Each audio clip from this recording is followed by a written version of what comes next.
بسم اللہ الرحمن الرحیم۔ السلام علیکم ورحمۃ وبرکاتہ۔ امام شافعی رحمۃ اللہ علیہ کے زمانے کا واقعہ ہے۔ ایک علاقے کا حاکم اپنی بیوی کے ساتھ اپنے گھر میں تنہائی کے لمحات میں تھا۔ خاوند اچھے موڈ میں تھا مگر بیوی کسی وجہ سے اس سے ناراض تھی۔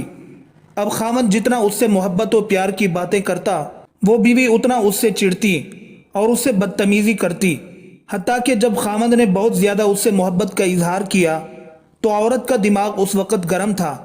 وہ بے وقوف آگے سے کہنے لگی کہ جہنمی پیچھے ہٹ، مجھے ہاتھ مت لگا۔ اب جب اس نے اپنے خاوند کو جہنمی کہا تو آخر وہ بھی مرد تھا، اس کو غصہ آ گیا۔ اس نے کہا کہ اچھا اگر میں جہنمی تو پھر تجھے میری طرف سے طلاق۔ اب رات گزر گئی، صبح جب دونوں کا دماغ ٹھنڈا ہوا تو عورت کو بھی غلطی کا احساس ہوا کہ میں اپنے خاوند سے ناراض تھی مگر مجھے یہ لفظ تو نہیں کہنا چاہیے تھا کہ جہنمی پرے ہٹ، میں نے تو غلطی کر لی۔ اب وہ اپنے خاوند سے پوچھنے لگی کہ جی کیا مجھے طلاق ہو گئی؟ اس نے کہا پتہ نہیں، یہ تو شرطیہ تھی کہ اگر میں جہنمی ہوں تو تجھے میری طرف سے طلاق، لہٰذا مجھے علماء سے پوچھنا پڑے گا۔ خاوند نے علماء کو بلایا۔ علماء کہنے لگے اس کا جواب ہم تو نہیں دے سکتے، اس لیے کہ کون گارنٹی دے کہ آپ جہنمی نہیں ہیں؟ کون فیصلہ کر سکتا ہے؟ یہ تو قیامت کے دن اللہ تعالیٰ فیصلہ کریں گے۔ لہٰذا یہ بات زبان زد عام ہو گئی۔ سینکڑوں علماء سے رابطہ کیا گیا مگر کوئی عالم، کوئی مفتی اس کا جواب نہیں دے پا رہا تھا۔ بادشاہ پریشان تھا، وہ بھی اپنی اتنی خوبصورت بیوی کو طلاق نہیں دینا چاہتا تھا، بیوی بھی اب طلاق نہیں لینا چاہتی تھی۔ چنانچہ امام شافعی رحمہ اللہ علیہ کو کسی نے بتایا کہ جی فلاں علاقے میں یہ واقعہ پیش آیا ہے۔ انہوں نے فرمایا مجھے وہاں لے چلو، میں اس سوال کا جواب دے سکتا ہوں۔ چنانچہ امام شافعی رحمۃ اللہ علیہ آئے اور انہوں نے حاکم سے پوچھا کہ کیا واقعہ پیش آیا؟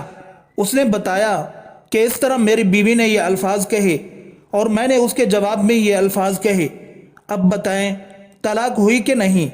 امام شافعی رحمۃ اللہ علیہ نے فرمایا کہ بادشاہ سلامت، اس کا جواب دینے کے لیے مجھے آپ سے تنہائی میں کچھ باتیں پوچھنی پڑیں گی۔ اس نے کہا کہ بہت اچھا۔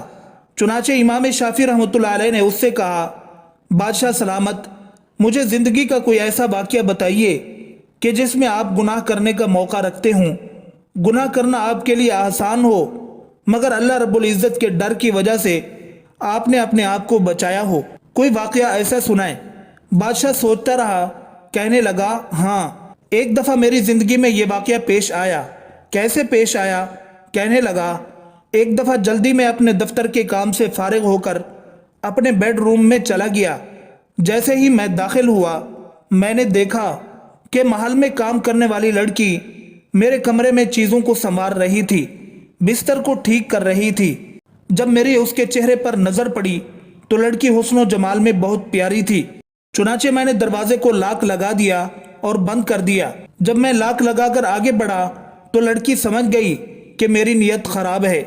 وہ نیک تھی، پاک دامن تھی، تو میری طرف دیکھ کر اس نے کہا یا ملک اتق اللہ، اے بادشاہ اللہ سے ڈر۔ جیسے ہی اس نے یہ لفظ کہا اللہ سے ڈر، میرے دل میں ڈر آ گیا اور میں نے تالا کھول دیا اور لڑکی سے کہا چلی جاؤ۔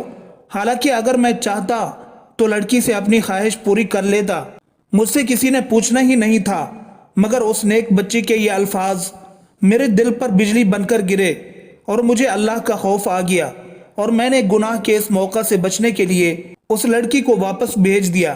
اور یہ ایک ایسا گناہ ہے جو میں کر سکتا تھا مگر اللہ کے خوف کی وجہ سے میں نے نہیں کیا۔ جب اس نے یہ واقعہ سنایا امام شافعی رحمہ اللہ علیہ نے اس سے کہہ دیا کہ آپ کی بیوی کو طلاق واقع نہیں ہوئی، اس لیے کہ آپ جہنمی نہیں بلکہ جنتی ہیں۔ جب انہوں نے یہ فتویٰ دیا سارے علماء ان سے بحث کرنے لگ گئے، آپ کیسے کہہ سکتے ہیں؟ آپ کیسے جنت کا ٹکٹ دے سکتے ہیں؟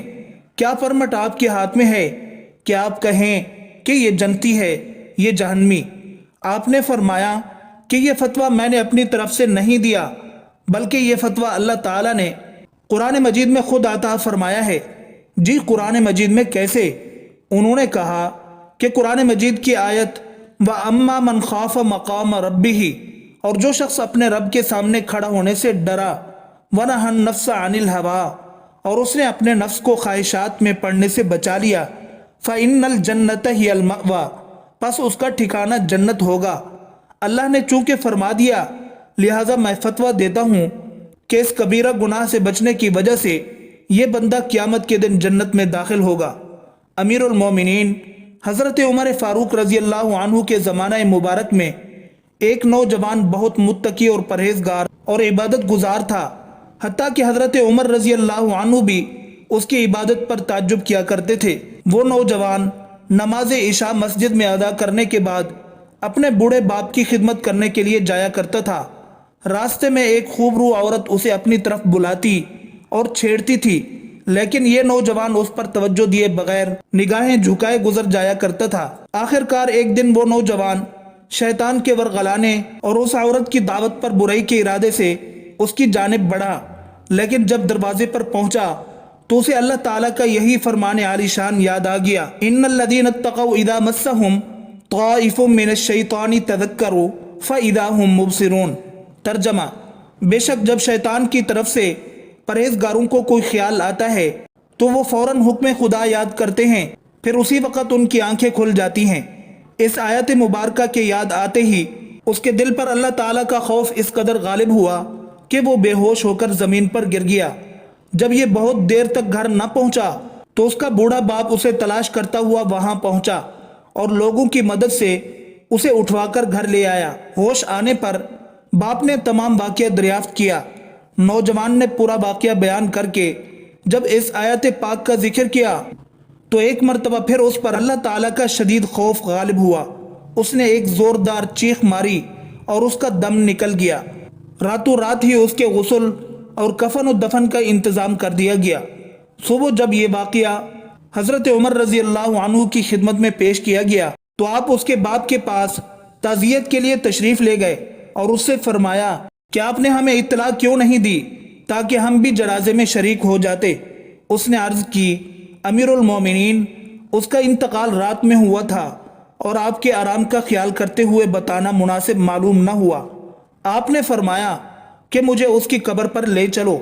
وہاں پہنچ کر آپ نے یہ آیت مبارکہ پڑھی، وَلِمَنْ خَافَ مَقَامَ رَبِّهِ جَنَّتَانِ۔ ترجمہ: اور جو اپنے رب کے حضور کھڑے ہونے سے ڈرے اس کے لیے 2 جنتیں ہیں۔ تو قبر میں سے اس نوجوان نے جواب دیتے ہوئے کہا، یا امیر المومنین، بے شک میرے رب نے مجھے 2 جنتیں عطا فرمائی ہیں۔ اللہ تعالی ہم سب کو ان باتوں پر عمل کرنے اور اپنی زندگی سنوارنے کی توفیق عطا فرمائے، آمین۔